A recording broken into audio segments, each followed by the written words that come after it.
What's poppin', everybody, and welcome to Pokemon Draft League Season 5 Game of the Week. I am your host, Snowy Kurama, and this battle right here is a doozy. I'm telling you, actually, every battle this week has been so interesting. It's almost like every one of these coaches is really trying their hardest to get onto Game of the Week, which I know isn't true, but yeah, I like to think that. One game had some stall tactics attempted but ended up failing, which is, it happens. Another game, we had somebody deliberately have their Sandstorm Mon get the kill. And then the last battle was Death by Destiny Bond, which is pretty fucking memey if you ask me. And I was having to choose between those three for the longest time. And I couldn't really pick one. As you already know, this video is going up super late. It was supposed to go up at the beginning of week 3, and it is now 2 days in, I believe. So I couldn't pick one. And then I stumbled upon one that was kind of a little bit late, because I guess somebody has some adulting to do. And then they finally made up their battle, and I was like, holy shit, this is the one, this is the match.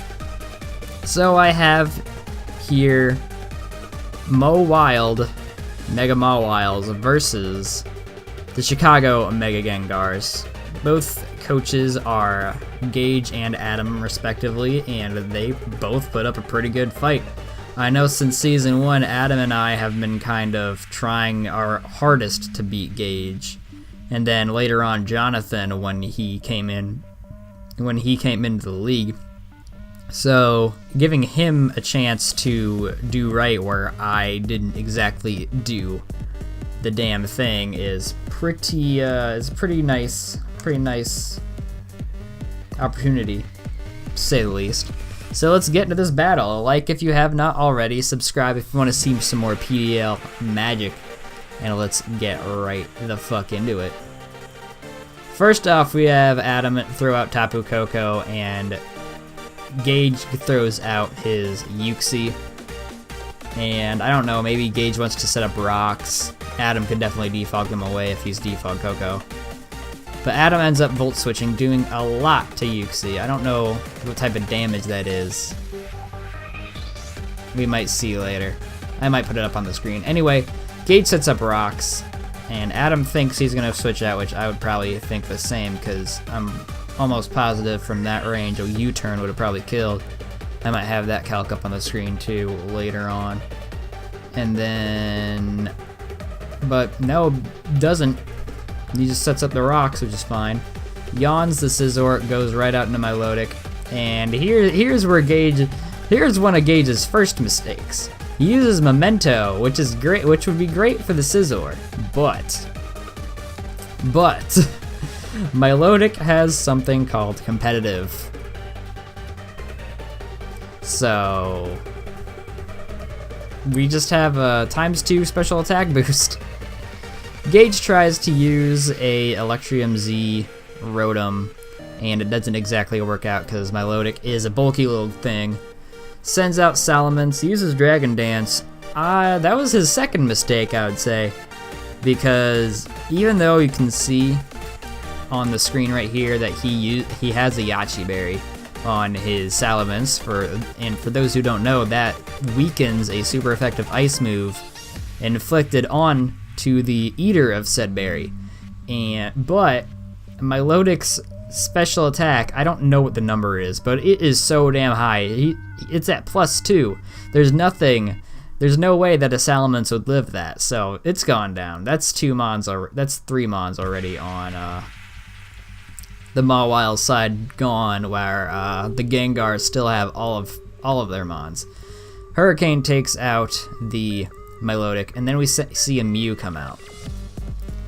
Gage sends out Nidoking. Unfortunately, Adam has the knockoff, which is unfortunate for Gage, but not for Adam, of course.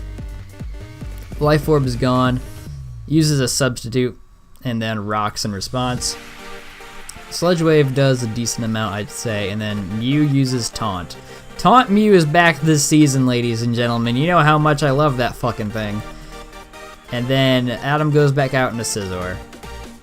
And Gage uses Earth Power, which is a clean 2-hit KO, as you can see right here. The taunt might end this turn or so.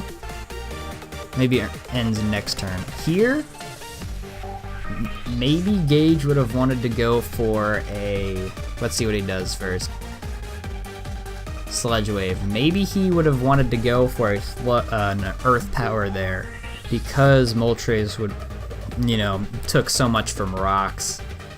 But of course, anything can happen in a battle. If Gage doesn't Earth Power there, then Adam breaks his sub, but he'll at least get some damage off, supposing that the sub wasn't broken. So that wasn't too bad. It was very safe. I feel like at this point, Gage probably should have been playing a little bit more aggressively with the Earth Power on there, but hindsight's 20/20. We never know these things until after the battle. Taunt wears off on the Nidoking. Flamethrower takes out the substitute, as well as the Sludge Wave takes out the Moltres. Mega Pinsir comes out and just swings its dick at the fucking Nidoking, of course, as it does. And then it switches out to Mew, I guess, on the Noivern. So there's that. Scolipede comes out. I think it gets a knock. Nope. You just see a roost on Mew. Sets up the Swords Dance. Taunts here, so he can't do it a second time. We see the speed boost. Megahorn does end up knocking out the Mew, which had the Rocky Helmet, which is pretty nice, actually. Pinsir comes out, and I'm almost positive, yep, it's just going down. The Scolipede goes down. I didn't mean to press that pause button. But Noivern comes back out and just eats up a quick attack. And then this is pretty much the end of the battle. This is a full health Koko, more or less, and this is a weakened Noivern, so you know where it's going. You know where it's going. I did the calcs on it earlier after the fight, and that Hurricane would not have done enough damage to the Tapu Koko, which probably wouldn't have been a surprise to a lot of people that know type advantages and disadvantages. But Noivern's special attack is not anything to really scoff at, I think, and Koko only has nice defenses if you invest in it, so it could have been either way. But obviously here you can see that the Chicago Mega Gengars ended up beating the Mawile, Mega Mawile. I always tongue twist that damn team name. And that was really good. That goes a long way for Adam. He ended up pulling out a win, so that means we don't have a win streak here.